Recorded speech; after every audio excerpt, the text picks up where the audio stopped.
चला फायनली आज आम्ही बटाट्याचे वेफर बनवायला घेतले होते, पण आदल्या दिवशी रात्रीपासून आमचे हे काम सुरू झाले। रात्री एवढे सारे बटाटे एका टपामध्ये पाण्यात ठेवले। नंतर सर्व बटाटे या किसणीने किसून घेतले। ही किसणी खूप जुनी आहे माझ्या आजीची। असे म्हणतात ना, जुनं ते सोनं। इकडे वियान मला बटाटे किसून देत आहे।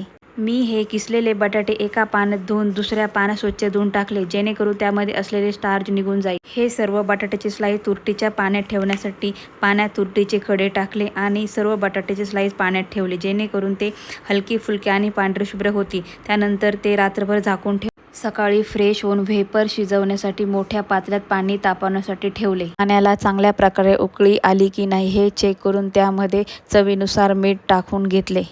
नंतर तुरटीच्या पाण्यातील वेफर काढून उकळत असलेल्या पाण्यात थोडे थोडे सोडल्यावर उलटणीने ते हलवून दिले आणि वाफेत शिजवण्यासाठी झाकण ठेवले। वेफर शिजले की नाही हे चेक करून सर्व वेफर चाळणीत काढले आणि पाणी निथळून सुकवण्यासाठी टेरेसवर आणले।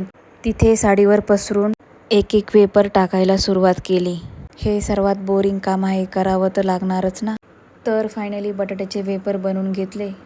सर्व वेफर टाकून झाल्यानंतर खाली आल्यावर बघितलं तर हे गव्हाची गोणी 5-6 दिवसापासून आणून पडले आहेत। आज नेमके गव्हाचे पीठ संपले होते म्हणून दळण करण्यासाठी गहू काढले आणि दळण करण्यासाठी बाहेर बसले। तसे तर गहू स्वच्छ आहे, पण चाळण मारून गव्हात काही खडे आहे की नाही हे चेक करून दळण करून घेतले आणि ते गहू एकत्र करून घरात आणले आणि गोणीमध्ये भरवून दळण करण्यासाठी एका साईडला ठेवून दिले।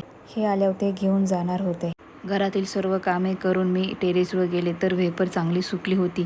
नंतर मी एक एक वेफर काढून व गोळा करून खाली आणली। एवढे सारे 7 किलोचे वेफर तयार झाले। सायंकाळी वियानला ब्रेकफास्टमध्ये पास्ता खायचा म्हणून व्हेजिटेबल न टाकता अगदी सिंपल असा पास्ता बनवला आणि तो त्याने एन्जॉय करून खाल्ला। चला तर भेटूया पुढच्या ब्लॉगमध्ये। चला बाय।